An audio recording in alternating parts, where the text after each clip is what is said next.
बृहस्पतिवार की कथा। बृहस्पतिवार को जो भी स्त्री पुरुष व्रत करे उसे चाहिए कि वह दिन में एक ही समय भोजन करे, क्योंकि बृहस्पति भगवान का इस दिन पूजन होता है। भोजन पीले चने की दाल आदि का करें, परंतु नमक नहीं खाएं और पीले वस्त्र पहने। इस व्रत में केले का पूजन किया जाता है। केले के पौधे में साक्षात श्री बृहस्पति देव और श्री सत्यनारायण विष्णु भगवान विद्यमान रहते हैं। पूजन में पीले ही फलों का प्रयोग करें। पीले चंदन से पूजन करें। पीले फूल की माला अर्पण करें। सुगंधित धूप लगाएं। पीले चावल, पीली हल्दी, पीले केसर से तिलक करें। गुड़, चने की दाल, पीली मिठाई, भुंगला आदि का भोग लगाएं, परंतु केले का भोग न लगाएं। ना ही व्रत में केले का सेवन करें। आप चाहें तो प्रसाद में दूसरों को केले बांट सकते हैं। उसके बाद संकल्प ले। संकल्प इस प्रकार है। संकल्प क्रिया। सर्वप्रथम दाहिने हाथ में थोड़ा सा जल लेकर 11 बार ओम ब्रह्म बृहस्पतये नमः इस मंत्र का जाप करें। उसके बाद गणेश जी का स्मरण करें। ओम गण गणपतये नमः, ओम गण गणपते नमः इस मंत्र को 11 बार जाप करें और मन में संकल्प ले, जो इस प्रकार है। हे परमपिता परमेश्वर, मैं अपना नाम ले, अपना गोत्र बोले, धन संपदा, परिवार की सुख शांति, ग्रह कलेश दूर करने हेतु, विवाह, पुत्र प्राप्ति, सरकारी नौकरी में उत्तीर्ण, व्यवसाय में उन्नति, कारोबार में सफलता, या फिर जो भी आपकी मनोकामना हो, बृहस्पति महाराज से मन में कहें कि सफलता हेतु इस बृहस्पतिवार के व्रत का पाठ कर रहा हूँ, कृपया मुझे इसमें सफलता प्रदान करें। फिर ओम श्री विष्णु, ओम श्री विष्णु, ओम श्री विष्णु का जाप करते हुए हाथ में लिए जल को धरती माता में समर्पित करें। इस व्रत को करने से मन की इच्छाएं पूरी होती हैं और बृहस्पति महाराज प्रसन्न होते हैं तथा धन, पुत्र, विद्या और मनवांछित फलों की प्राप्ति होती है। परिवार को सुख शांति मिलती है। इसीलिए यह व्रत सर्वश्रेष्ठ और अति फलदायक सब स्त्री व पुरुषों के लिए है। इस व्रत में केले का पूजन करना चाहिए। शुद्ध जल में लोटे में शक्कर मिलाकर अमृत तैयार करना चाहिए। कथा के पश्चात अपने सारे परिवार और सुनने वाले प्रेमियों में अमृत व प्रसाद बांटकर स्वयं भी ग्रहण करें। कथा और पूजन के समय तन, मन, क्रम, वचन से शुद्ध होकर जो इच्छा हो बृहस्पति देव से प्रार्थना करनी चाहिए। उसकी इच्छाओं को बृहस्पति देव अवश्य पूर्ण करते हैं, ऐसा मन में दृढ़ विश्वास रखना चाहिए। बृहस्पतिवार की कथा। भारतवर्ष में एक राजा राज्य करता था। वह बड़ा प्रतापी और धनी था। वह नित्य गरीबों और ब्राह्मणों की सहायता करता था। यह बात उसकी रानी को अच्छी नहीं लगती थी। वह न ही गरीबों को दान देती, न ही भगवान का पूजन करती थी और राजा को भी दान देने से मना किया करती थी। एक दिन राजा शिकार खेलने वन को गए हुए थे, तो रानी महल में अकेली थी। उसी समय बृहस्पति देव साधु के भेष में राजा के महल में भिक्षा लेने के लिए गए और भिक्षा मांगी। रानी ने भिक्षा देने से इनकार कर दिया और कहा, हे साधु महाराज, मैं तो इस दान पुण्य से तंग आ गई हूँ। मेरा पति सारा धन लुटाता रहता है। मेरी इच्छा है कि हमारा सारा धन नष्ट हो जाए, फिर ना रहेगा बांस, ना बजेगी बांसुरी। साधु ने कहा, देवी तुम तो बड़ी अजीब हो। धन संतान तो सभी चाहते हैं, पुत्र और लक्ष्मी तो पापी के घर भी होनी चाहिए। यदि तुम्हारे पास अधिक धन है तो भूखों को भोजन दो, प्यासों के लिए प्याऊ लगवाओ, मुसाफिरों के लिए धर्मशाला खुलवाओ। जो निर्धन अपनी कुंवारी कन्याओं का विवाह नहीं करा सकते, उनका विवाह करा दो। ऐसे और कई काम हैं जिनको करने से तुम्हारा यश लोक परलोक में फैलेगा। परंतु रानी पर उपदेश का कोई प्रभाव न पड़ा। वे बोली, महाराज आप मुझे कुछ न समझाएं, मैं ऐसा धन नहीं चाहती जो हर जगह बांटती फिरूं। साधु ने उत्तर दिया, यदि तुम्हारी अच्छी इच्छा है तो तथास्तु। तुम ऐसा करना कि बृहस्पतिवार को घर लीप कर पीली मिट्टी से अपना सर धोकर स्नान करना, भट्टी चढ़ाकर कपड़े धोना। ऐसा करने से आपका समस्त धन नष्ट हो जाएगा। इतना कहकर साधु महाराज वहां से आलोप हो गए। जैसा वह साधु कहकर गया था, रानी ने वैसा ही किया। 6 बृहस्पतिवार ही बीते थे कि उनका समस्त धन नष्ट हो गया और भोजन के लिए दोनों तरसने लगे। सांसारिक भोगों से दुखी रहने लगे। तब वह राजा रानी से कहने लगा, तुम यहाँ पर रहो, मैं दूसरे देश को जाता हूँ, क्योंकि यहाँ पर मुझे सभी मनुष्य जानते हैं, इसीलिए कोई कार्य भी नहीं कर सकता। देश की चोरी परदेश की भीख बराबर है। ऐसा कहकर राजा परदेश चला गया। वहां जंगल को जाकर लकड़ी काटता और उसे शहर में बेचता। इस तरह वे जीवन व्यतीत करने लगा। एक दिन दुखी होकर जंगल में एक पेड़ के निश्चिंत रूप से आसन लगाकर जमकर बैठ गया और अपनी दशा को याद कर व्याकुल होने लगा। बृहस्पति देववार का दिन था। एकाएक उसने देखा निर्जन वन में एक साधु प्रकट हुआ और वह साधु भेष में स्वयं बृहस्पति देवता थे। लकड़हारे के सामने आकर बोले, हे लकड़हारे, तू इस सुनसान जंगल में चिंतामग्न क्यों बैठा है? लकड़हारे ने दोनों हाथ जोड़कर प्रणाम किया और उत्तर दिया, महात्मा जी, आप सब कुछ जानते हैं, मैं क्या कहूँ। यह कहकर वह रोने लगा और साधु को आत्मकथा सुनाई। महाराज जी ने कहा, तुम्हारी स्त्री ने बृहस्पतिवार के दिन वीर भगवान का निरादर किया है, जिसके कारण रुष्ट होकर तुम्हारी ये दशा कर दी गई है। अब तुम चिंता को दूर करके मेरे कहने पर चलो और तुम्हारे सभी कष्ट दूर हो जाएंगे और भगवान पहले से भी अधिक संपत्ति देंगे। तुम बृहस्पतिवार के दिन पाठ किया करो, 5 रुपए की चना मुनक्का मंगवा कर उसका प्रसाद बनाओ और शुद्ध जल के लोटे में शक्कर मिलाकर अमृत तैयार करो। कथा के पश्चात अपने सारे परिवार और सुनने वाले प्रेमियों में अमृत व प्रसाद बांटकर आप भी ग्रहण करो। ऐसा करने से भगवान तुम्हारी सब मनोकामनाएं पूरी करेंगे।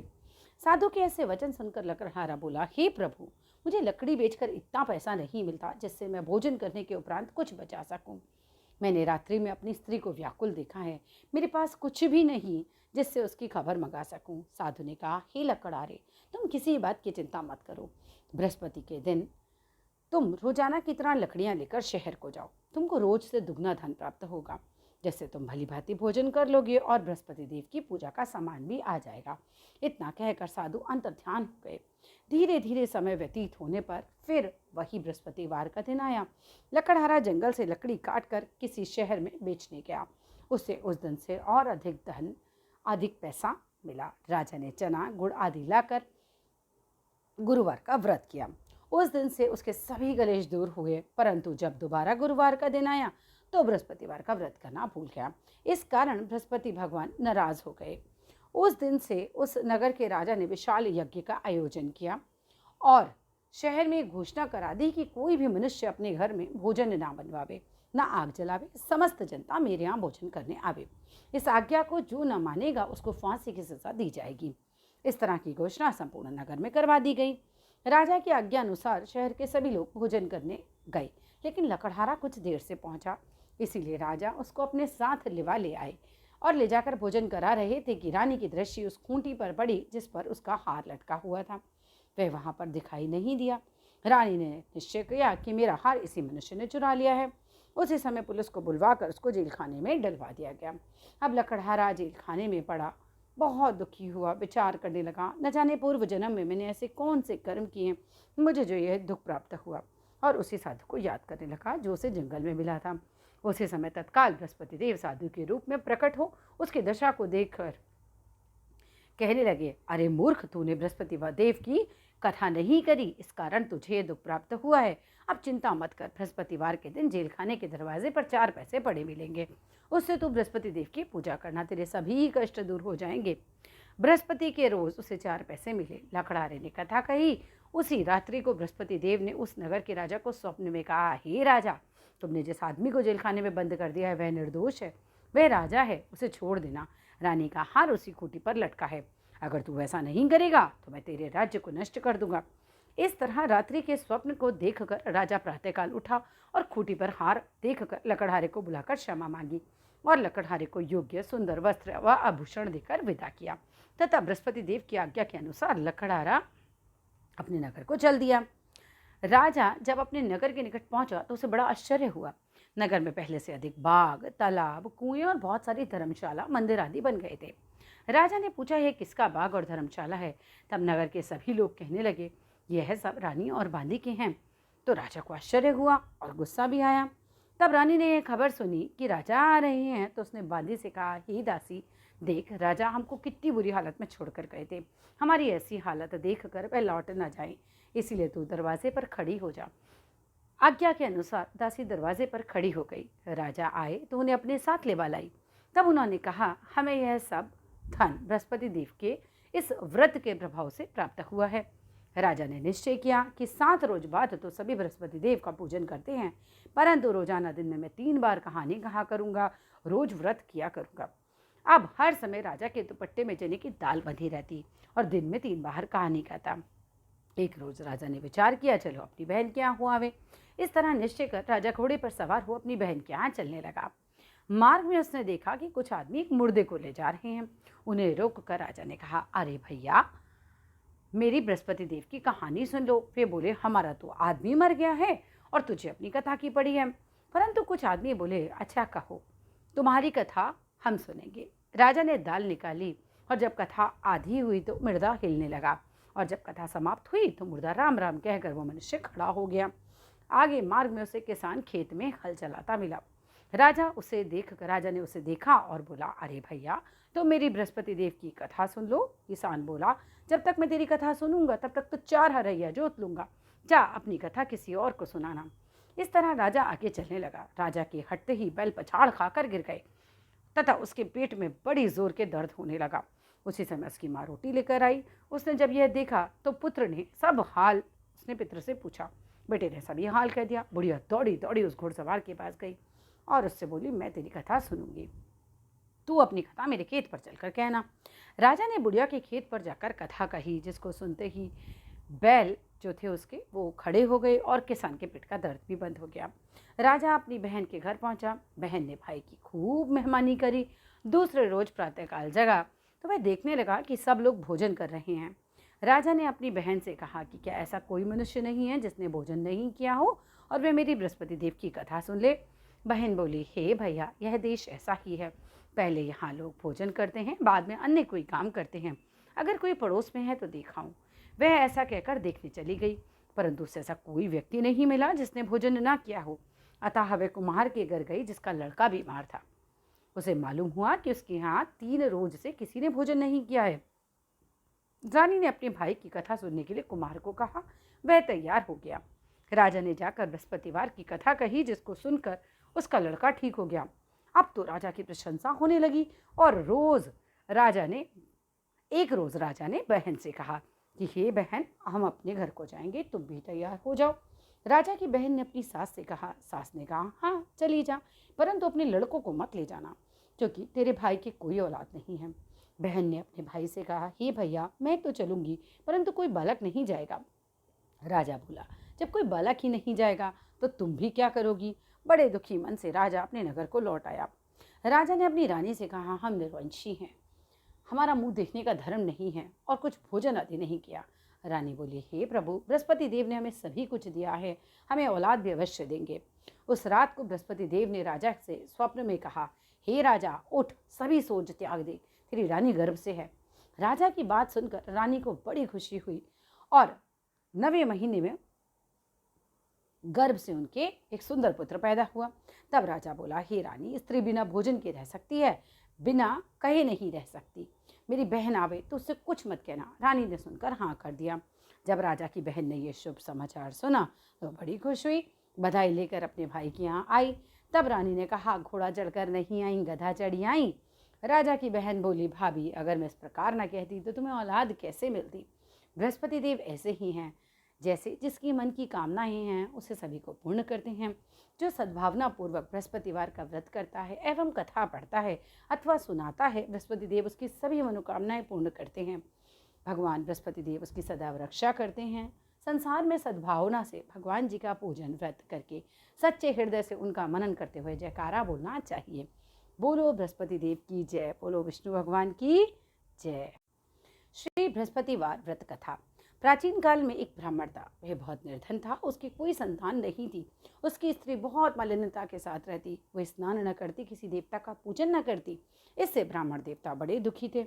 बेचारे बहुत कुछ कहते, लेकिन उसका कुछ परिणाम नहीं निकलता। भगवान की कृपा से ब्राह्मण की स्त्री के कन्या रूपी रत्न पैदा हुआ।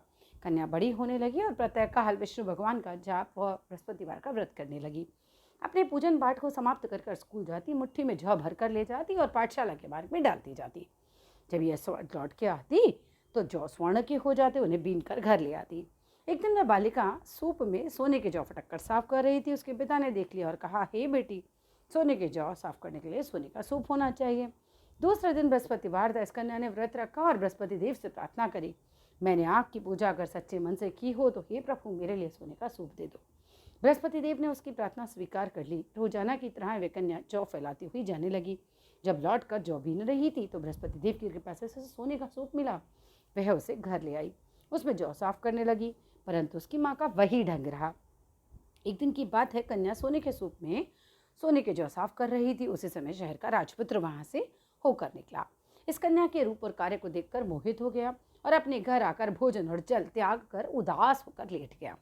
राजा को जब यह पता चला तो प्रधानमंत्री के साथ अपने उसके पास गए और बोले, हे बेटा, तुम्हें किस बात का कष्ट है? किसी ने तुम्हारा अपमान किया है अथवा कोई भी और कारण हो सो कहो, मैं वही कार्य करूंगा जिससे तुम्हें प्रसन्नता हो। अपने पिता की राजकुमार ने बातें सुनी तो वह बोला, मुझे आपकी कृपा से किसी भी बात का दुख नहीं है। किसी ने मेरा अपमान नहीं किया है, परंतु मैं उस लड़की से विवाह करना चाहता हूँ जो सोने के सूप में जौ साफ कर रही थी। यह सुनकर राजा आश्चर्य में पड़ गया और बोला, हे बेटा, इस तरह की कन्या का पता तो तुम ही लगाओ, मैं उससे तुम्हारा विवाह अवश्य करवा दूंगा। राजकुमार ने उस लड़की के घर का पता बतलाया। तब मंत्री उस लड़की के घर गए और ब्राह्मण देवता को सभी हाल बताया। ब्राह्मण देवता राजकुमार के साथ अपनी कन्या का विवाह करने के लिए तैयार हो गए और विधि विधान के अनुसार ब्राह्मण की कन्या का विवाह राजकुमार के साथ हो गया। कन्या के घर से जाते ही पहले की भांति उस ब्राह्मण देवता के घर में गरीबी का निवास हो गया। अब भोजन के लिए भी बड़ी मुश्किल से अन्न मिलता। एक दिन दुखी होकर ब्राह्मण देवता अपनी पुत्री के पास गए। बेटी ने पिता की दुखी अवस्था में देखा और अपनी माँ का हाल पूछा। तब ब्राह्मण ने सभी हाल बताया। कन्या ने बहुत सारा धन देकर अपने पिता को विदा किया और इस तरह ब्राह्मण का कुछ समय सुखपूर्वक व्यतीत हो गया। कुछ दिन बाद फिर वही हाल हो गया। ब्राह्मण अपनी कन्या के यहाँ गया और सारा हाल कहा। तब लड़की बोली, हे पिताजी, आप माता जी को यहाँ ले लाओ, मैं उन्हें विधि बता दूंगी जिससे गरीबी दूर हो जाएगी। वह ब्राह्मण देवता अपनी स्त्री को साथ लेकर पहुंचे तो अपनी माँ को समझाने लगी, बेटी, माँ, तुम प्रातःकाल प्रथम स्नान आदि करके विष्णु भगवान का पूजन किया करो, सब दरिद्रता दूर हो जाएगी। परंतु उसकी माँ ने एक भी बात नहीं मानी और प्रातःकाल उठकर अपनी पुत्री के बच्चों का जूठन खा लिया। इससे उसकी पुत्री को बहुत गुस्सा आया। उसने रात को कोठरी का सभी सामान निकाल दिया और अपनी माँ को उसमें बंद कर दिया। प्रातःकाल उसे निकाला और स्नान आदि करा के पाठ करवाया तो उसकी माँ की बुद्धि ठीक हो गई। फिर प्रत्येक बृहस्पतिवार को वह व्रत रखने लगी। इस व्रत के प्रभाव से माँ बाप बहुत धनवान और पुत्रवान हो गए और बृहस्पति जी के प्रभाव से इस लोक के सुख को भोग कर स्वर्ग को प्राप्त हुए। बोलो बृहस्पति देव की जय, बोलो विष्णु भगवान की जय।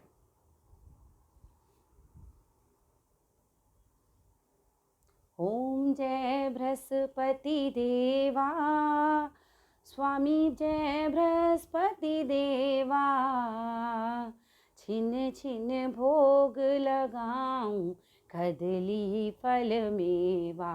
ओम जय बृहस्पति देवा, तुम पूर्ण परमात्मा, तुम अंतर्यामी, जगत पिता जगदीश्वर, जगत पिता जगदीश्वर, तुम सबके स्वामी। ओम जय बृहस्पति देवा, चरणामृत निज निर्मल, सब पातक हरता, सकल मनोरथ दायक, सकल मनोरथ दायक, कृपा करो भरता। ओम जय बृहस्पति देवा, तन मन धन अर्पण कर, जो जन शरण पड़े, प्रभु प्रकट तब हो कर, प्रभु प्रकट तब हो कर, आकर द्वार खड़े। ओम जय बृहस्पति देवा, दीन दयाल दयानिधि, भक्तन हितकारी, पाप दोष सब हरता, पाप दोष सब हरता, भव बंधन हारी।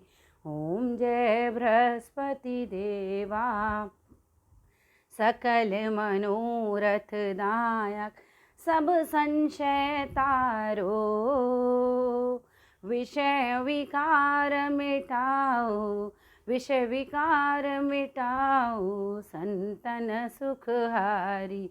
ओम जय बृहस्पति देवा, जो कोई आरती तेरी प्रेम सहित गावे, ज्येष्ठानंद बंद सो सो, ज्येष्ठानंद बंद सो सो, निश्चय पावे। ओम जय बृहस्पति देवा, ओम जय बृहस्पति देवा, स्वामी जय बृहस्पति देवा, छिन छिन भोग लगाऊं कदली फल मेवा। ओम जय बृहस्पति देवा। सब बोलो विष्णु भगवान की जय, बोलो बृहस्पति भगवान की जय। धन्यवाद।